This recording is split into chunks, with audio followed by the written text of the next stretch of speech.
years ago. Let's talk about the first time I got fired. First time I got fired, I was working at Super Kmart. If you've never heard of Kmart, it's because they don't exist anymore. At least I haven't seen one in years. They were Walmart before Walmart was Walmart. I worked at a Kmart. It was 24 hours. I worked the night shift. I started work at 10:30 p.m. and I would get off at 7 a.m. And when I would get off, I would come home and I would take my little brother to school, and I would have to pick him up from school about 3.5 hours after dropping him off. 4 hours after dropping him off. And then I would just kind of sleep. Actually, I wouldn't be able to sleep because I would have to watch him until his mom and my dad got back. And hours after that, I would soon have to go to work again. It was brutal. I am not a night shift type of guy, nor am I a day shift type of guy. Actually, I'm an afternoon shift. I'm an afternoon shift guy. I can't do midnights. But needless to say, I was terminated because I went on lunch and I took a nap and I never woke up. I slept for like 2.5 hours on my lunch break, and they couldn't find me, and I was not at my station, and so they fired me on the spot. They let me go. It was some of the best sleep that I ever had, and I was unemployed at that time, and I didn't know what I was gonna do. Luckily, I was still staying at home, and I didn't have to fend for myself. I wasn't gonna be on the street. I wasn't gonna be homeless. But ultimately, I bounced back. What I did is I didn't hesitate. I didn't cry about it. I went out and I applied for work. I went to job fairs and I didn't limit myself, right? There were no limits to what I could achieve. I absolutely believed in myself, and it wasn't anything that I wasn't going to try. So where I ended up getting hired is the Olive Garden. I ended up getting a job at a restaurant, the Olive Garden. They were having a job fair that they were doing some hiring at a particular location, which was around the corner from where I lived. And so I called up there to confirm if it was a job fair. I said, hey, is it a job fair? You guys hiring? They said, yes, we are hiring. I said, what positions? They said, we are hiring servers. And she says, you have to have experience though. I said, okay, no problem. I had no experience. So I get dressed, I get my tie, my shirt and tie on, and I walk all the way up to the Olive Garden, and I go in there. I fill out the application. They had you take a test as well to see how well you are able to communicate and articulate yourself or convey your ideas and your thoughts based on serving. So it was like, how would you describe this food or describe a drink? How would you talk to a person, or how would you handle a person if they said this or they complained about that? And I gave my answers that I thought would be the best answer, the answers that I felt like they wanted to hear or whatever. And so after I filled out my application, they were interviewing people right on the spot. And so I go through my interview, and she's looking at my application, and she sees me, handsome guy, and she's impressed. She's impressed with what she's reading, and she's looking at the answers to the questions, and she's like, wow, very good. Like, this guy, we might want to hire this guy. And then she looks and experience, and she looking forward, and I see her do the. She trying to find that I worked at a restaurant. She goes, you worked at a restaurant before, right? And I go, no. No, I have not. She's like, didn't they tell you that we're only hiring people with experience? I said, yeah, I called. They told me that you guys are only hiring servers with experience. And she goes, well, why are you here? I looked her in her eyes and I said, to get the job. Straight face, square business. I said, I'm here to get the job. Just like that. And she was like, wow, okay. She was like, we'll call you. I said, thank you. Shook her hand. Before I got back to the house, I got a call. I was hired. I ended up being their best server. At least that's what they were telling me, and that's what all the customer and guests was telling me. They said Prince Amir was the best. They said nobody did it better. So that was my first layoff. When I was working at Kmart, they paid me $12 an hour. I lost that job, and working at the Olive Garden, I got to the point where I was making $700 to $800 a week, and I was working less than 40 hours. This a while back. That was incredible money. I was making over $3,000 a month, and I didn't even work Friday or Saturday. That was date night, and that was like me to go out and have a good time. I was blowing money. I was living life. I bought a car, moved out of my dad's house, got my own apartment, had my little girlfriend. I was doing my thing. I was making great money. So I went from $12 an hour, living with my dad, broke, and I got fired. I got terminated. I got laid off, and then I'm making way more money. Now, I eventually lost that job at the Olive Garden.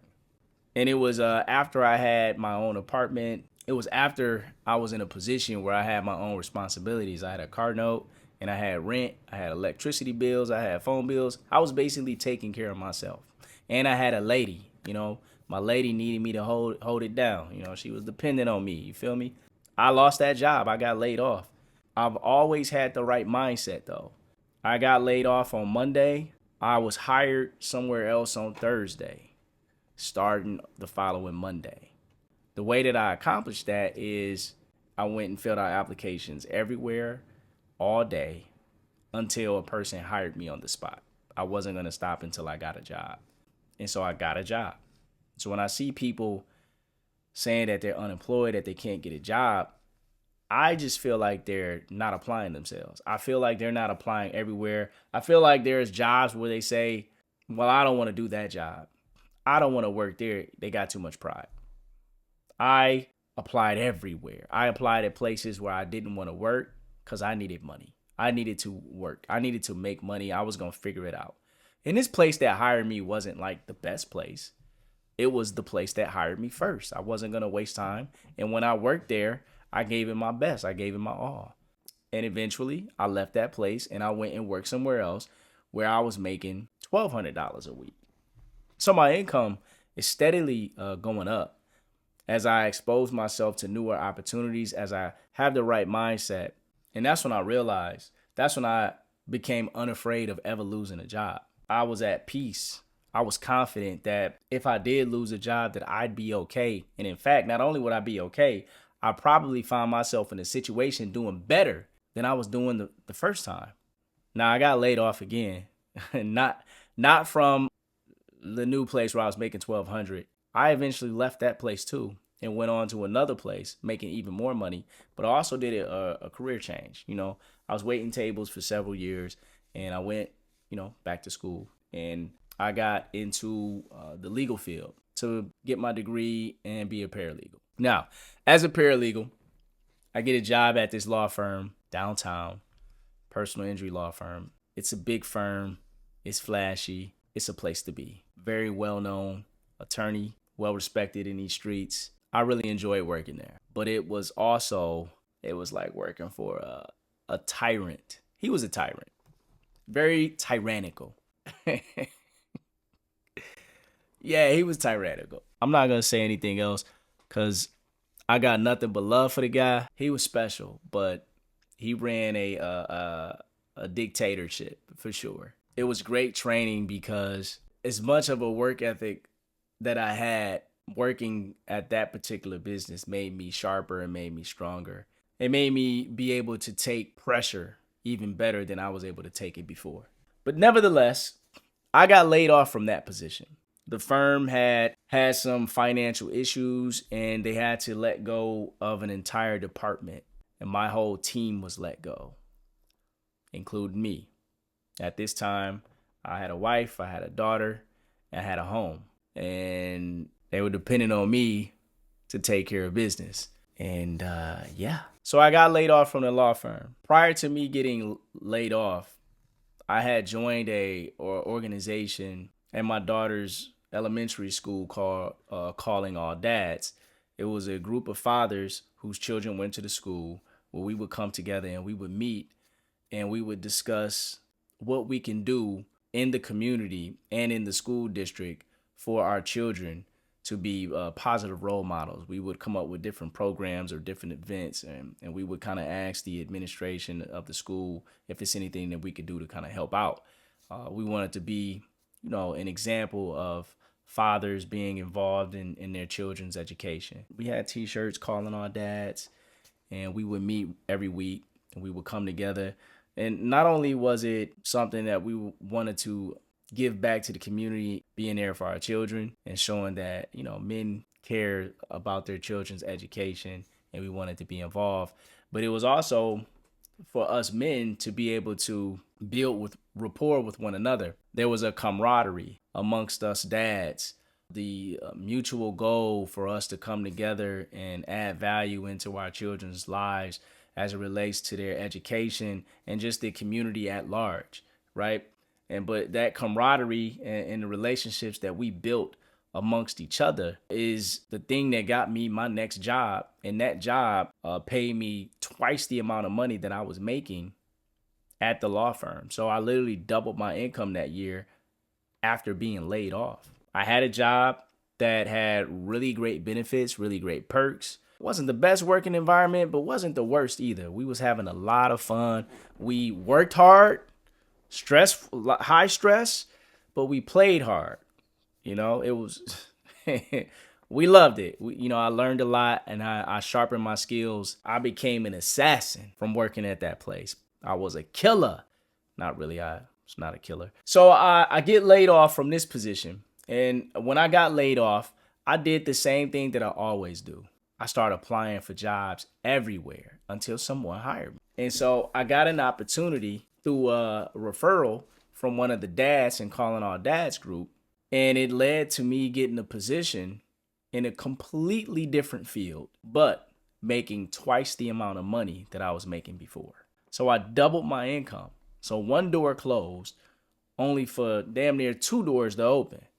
Twice the amount of income. And so I was working hard, putting my best foot forward, and they had promoted me into a managerial position within 30 days. And then they had promoted me again 90 days after that. And when I say promotions, I'm talking income and responsibility. I was put in a position where not only I was making more money, but I was actually able to help other friends. I actually employed people. So I had friends who was looking for a job and I employed them with good income. I gave them a good job just on the strength. Hey, can you do this job? We hiring. Instead of giving it to a stranger, I'm gonna give it to the homie who I know is hardworking, who I know is smart. We're gonna give you some training. I just need you to show up and do a good job. And I did that. That's just the type of person I am. But then I was laid off from this position as well. That company went under for one reason or another. We're not going to get into it, the specifics. But my last day, which I knew was coming, I called a restaurant that I had previously worked at and asked them if I could come back. Now, most people that wait tables are doing it in between jobs or on the way to their career. So maybe they're in school or they're getting ready to go to school or they're getting ready to graduate and they wait tables because it's good income. But the goal is to not do that forever, to leave and to go do something else. And I did that. I did that a few times. And a lot of people would not want to go back to waiting tables after they've left that industry and got what people refer to as they say a real job, a day job, where you have benefits, where you work only 40 hours a week or 40 hours a week. Because most people that wait tables, they don't even work 40 hours a week because there's so many different people in different shifts. You end up working like 20 to 30 hours. Rarely will you work 40. So getting a real job, working 40 hours a week consistently, having a salary or hourly, and having benefits, health insurance, and stuff like that, most servers don't have access to that. But anyway, when you work in that industry, the goal is to get out of that industry and get a real job, as you would say. And the idea that after leaving that you would come back could be thought of as being humiliating. Oh, you back? I thought you had the good job. I thought you went to school. You coming back here with the rest of us, right?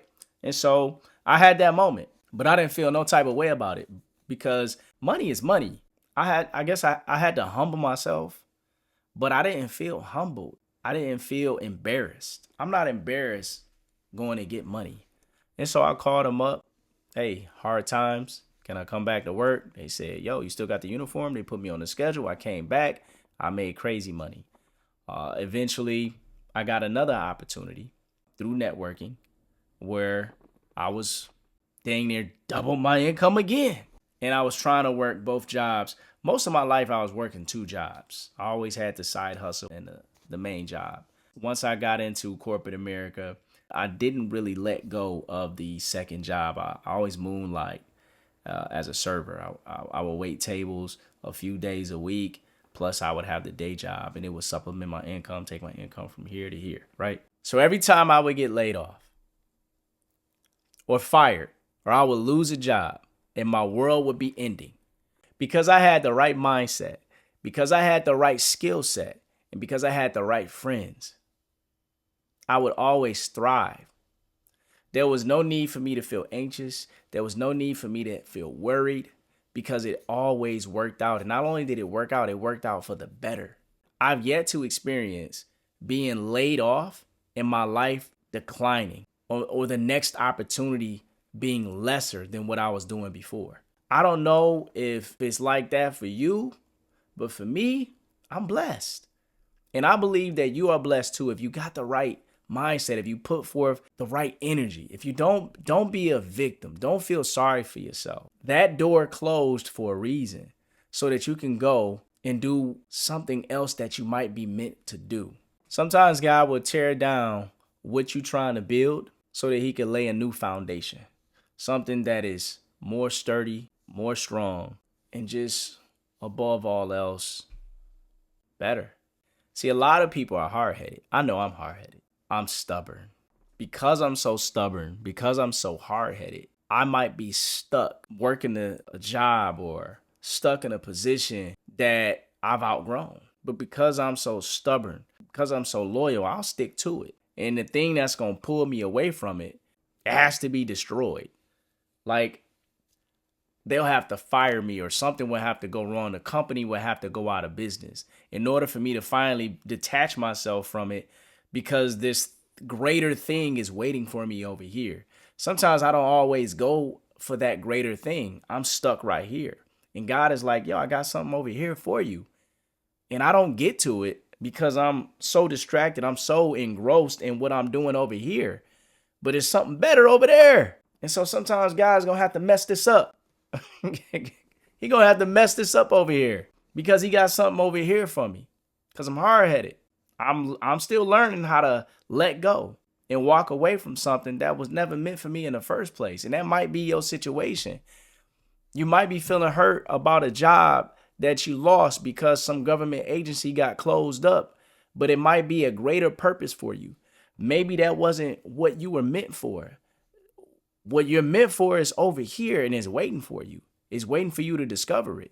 It's waiting for you to go for it and touch it and get involved with it.